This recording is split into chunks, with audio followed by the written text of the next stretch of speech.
नमस्कार मित्रों, हमारे चैनल में आपका बहुत बहुत स्वागत है। पौराणिक कथाओं की श्रृंखला में आज मैं ब्रह्मा जी की कथा लेकर आई हूँ। मित्रों, हिंदुओं में 3 प्रधान देव माने जाते हैं, ब्रह्मा, विष्णु और महेश। ब्रह्मा जी संसार के रचनाकार हैं, विष्णु जी पालनकर्ता और भगवान शिव इस संसार के संहारक हैं।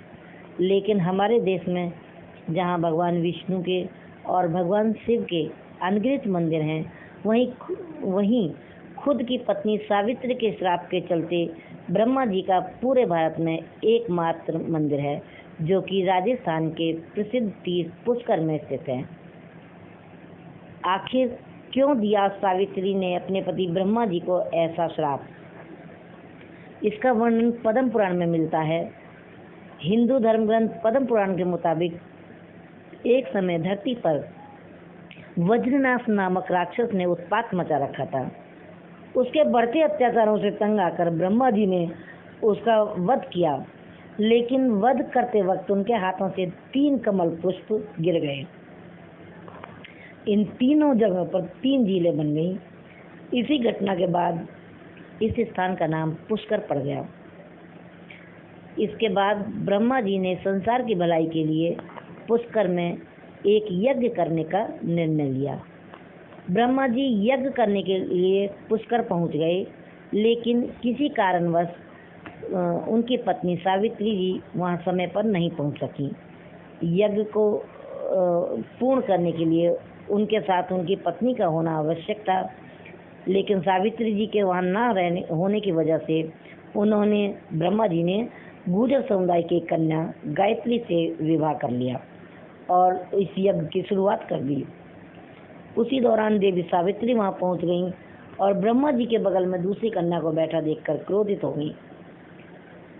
उन्होंने ब्रह्मा जी को श्राप दिया कि देवता होने के बावजूद आपकी पूजा नहीं होगी।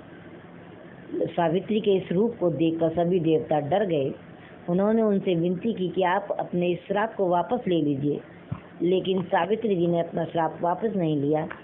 जब उनका गुस्सा ठंडा हुआ तो सावित्री जी ने कहा कि धरती पर सिर्फ पुष्कर में ही आपकी पूजा होगी और कोई भी दूसरा आपका मंदिर नहीं बनेगा। अगर दूसरा मंदिर कोई नहीं बनेगा तो वहाँ विनाश निश्चित है।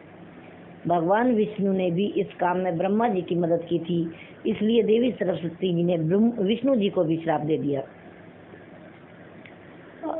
था और उन्हें पत्नी से विरह का कष्ट सहन करना पड़ा था। इसी कारण भगवान विष्णु ने जब राम के रूप में अवतार लिया था तो 14 वर्षों का वनवास के दौरान उन्हें पत्नी का दुख झेलना पड़ा था।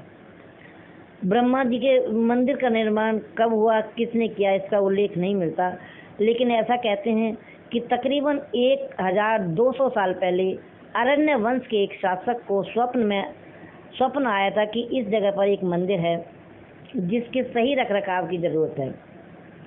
तब राजा ने इस मंदिर के पुराने ढांचे को दोबारा जीवित किया और मंदिर का पुनर्निर्माण कराया।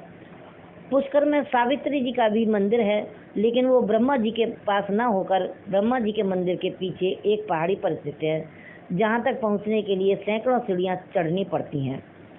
भगवान ब्रह्मा ने पुष्कर में कार्तिक पूर्णिमा के दिन यज्ञ किया था और यही कारण है कि हर साल अक्टूबर या नवंबर के बीच पड़ने वाले कार्तिक पूर्णिमा के अवसर पर पुष्कर में मेला लगता है। मेले के दौरान ब्रह्मा जी के मंदिर में हजारों की संख्या में भक्त पहुंचते हैं। इन दिनों में भगवान ब्रह्मा की पूजा करने से विशेष लाभ मिलता है और मनवांछित फल मिलता है। तो आज के लिए इतना ही।